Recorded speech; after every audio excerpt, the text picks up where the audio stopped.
Newcastle fans, say it loud, say it proud. Newcastle United have won the Carabao Cup after beating Liverpool by 2-1. And in this video, we're going to be breaking down how they did it. We're going to be taking a look at the tactics involved that helped them dominate the League Cup final to go on and win their first trophy in over 50 years.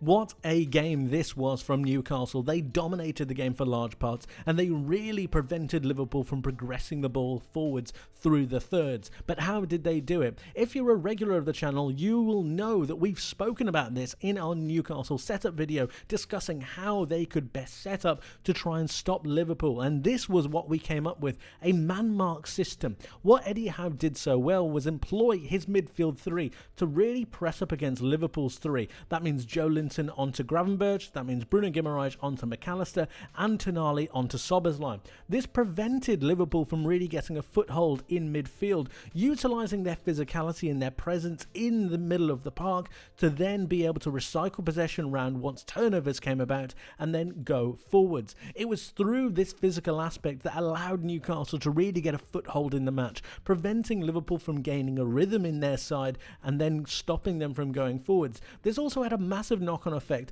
for their man-mark system when it came to Mohamed Salah. Salah had a very few amount of touches. I believe it was less than 10 touches in the entirety of the first half, or thereabouts. And this was because not only did Livramento do a fantastic job of pressing up against him, but it was also through the cutting away of passing lanes through into Salah. Liverpool couldn't get enough on the ball to be able to get the ball over to Salah, and then when they needed to, they tried to go long, but it was through the height and physicality of Dan Burn, the great physicality of Livramento, and before you know it, Newcastle were able to either shuffle Liverpool out of play or recycle possession themselves and transition going back the other way. Their physicality was second to none, and the way they set up to prevent Liverpool from progressing through the centre of the pitch was pretty brilliant. They stopped that real engine room of Liverpool, and that was a major step to allow Newcastle to really get a foothold within this game.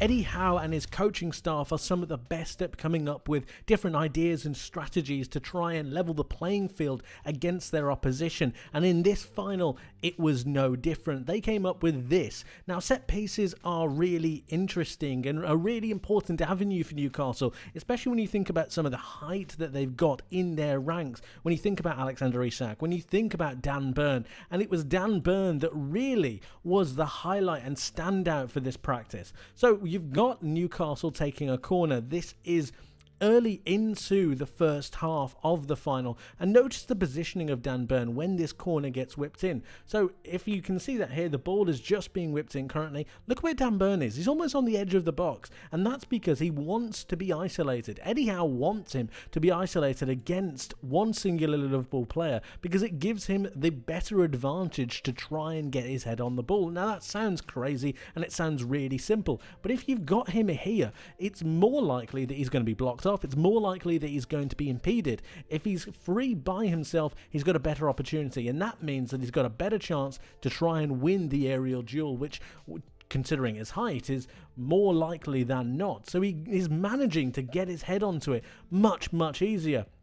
Just so happens that here it doesn't necessarily end in anything, but think about that idea and keep it with you, because we're going to look at their goal, and this is how it comes about. Again, the ball is about to be whipped in, or is being whipped in, and we've got Dan Burn on the edge of the box. Alexis McAllister is marking Dan Burn. Now, already you're thinking that's an absolute mismatch. It's a 1v1 opportunity. It's aerial. You've got the idea of a set piece, really dangerous. Arsenal have been fantastic taking advantage of set pieces for so long, and Newcastle have done it right here because they've got Dan Burn out on the edge of the box. Now he's going to be able to win this duel against McAllister, and it's so well done because he wins that header in that 1v1, and it gives him a great opportunity of getting it onto goal. And it seems really simple, but Eddie Howe and his coaching staff, like I said, are just fantastic at isolating these different areas, isolating these ideas, and coming up with something a little bit different. This is something that caught Liverpool off guard, and they didn't think about it, with enough time, they didn't take the warning from the previous corner,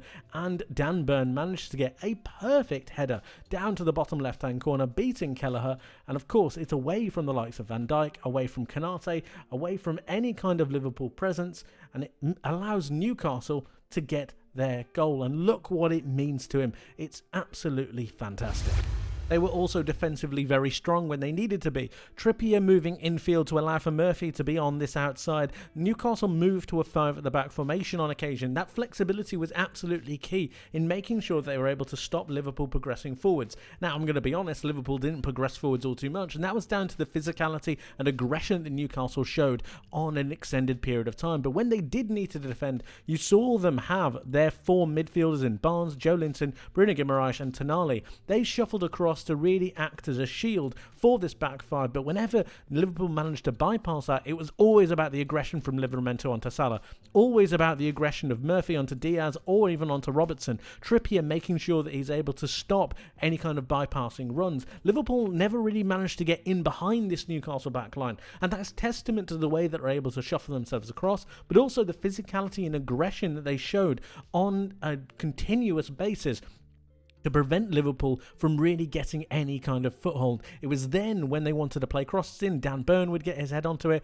Fabian Schär would as well, and Liverpool really found no way through. It was only later on down the line when they started to really overload the box through as many attackers as Liverpool could possibly manage that Newcastle even started to get a little bit flustered. But for the most part, they were very, very comfortable. It was a brilliant defensive display, and one that showed their determination, their grit, and their real just work rate for each other. It was a fantastic performance, and one that I'm sure will live in the memories of Newcastle fans for a very long time.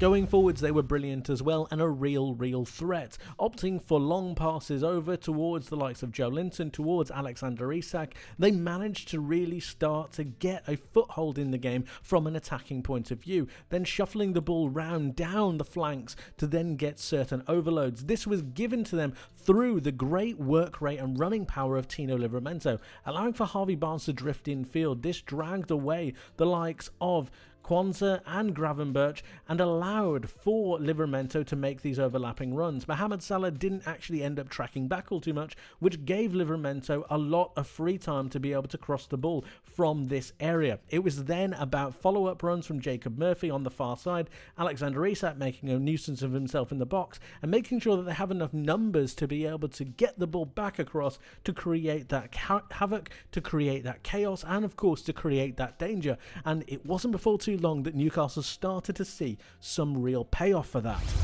And it was through this exact avenue that Newcastle managed to get their second. It's brilliantly well worked. So you've got Tino Livramento out on this left-hand side. Look at how far Ryan Gravenberch has come out to come and contest it. You've then got Harvey Barnes out on this side as well. Again, occupying Kwanzaa.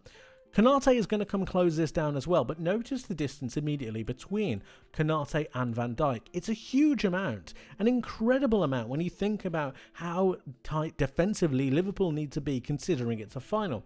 But we're going to progress this on and we're going to see how Newcastle develop the play down the left. Tino Livramento has given it over towards Barnes and he's wanting to receive the 1-2. Again, look at this channel between Konate and Kwanzaa. I don't think Liverpool are taking this attacking threat too seriously. They're not condensing the space. They're way too open. They're not really closing down the lines, but Newcastle have done a fantastic job of exploiting this. They're going to take this space in this corner right here, and then you're giving Livramento the ability to cross. Once he crosses into the box, we need to take note of the presence of Liverpool players. You've got Van Dijk, you've got Konate. Look at the difference between the two. It's huge. So as the ball gets whipped in, what did we talk about? We talked about the idea of a player being at the back post, and that is Jacob Murphy.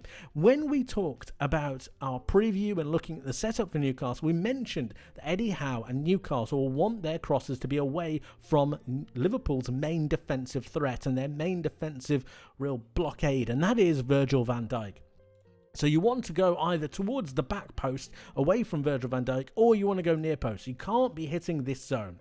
And that's exactly what Newcastle do. They don't hit that zone.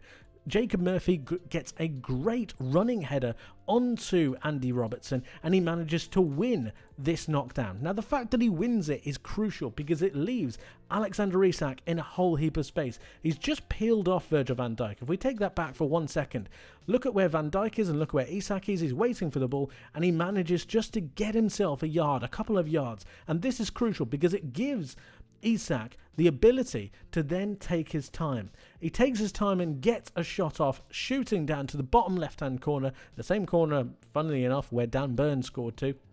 But it's a brilliant effort. It's a fantastic hit. To take that on the half volley is absolutely sensational, and it puts Newcastle 2-0 up. And although Liverpool get a goal back, Newcastle were dominant, Newcastle were defensively solid, and they thoroughly deserved the win. I mean, look at what it means to them. And Newcastle have won, as I said, their first silverware in over 50 years, and they thoroughly deserved it. Like I said, they dominated this game. It was brilliant. But of course, guys, let me know what you think in the comment section below. What did you make of Newcastle? How did you find the game? And what do you think about them winning for the first time in 50 years or over 50 years? For me, it's absolutely sensational. But of course, let me know your thoughts. Thank you ever so much for watching. I hope you enjoyed. I hope you learned something new, and I hope to see you in the next one. But until then, my friends, take care.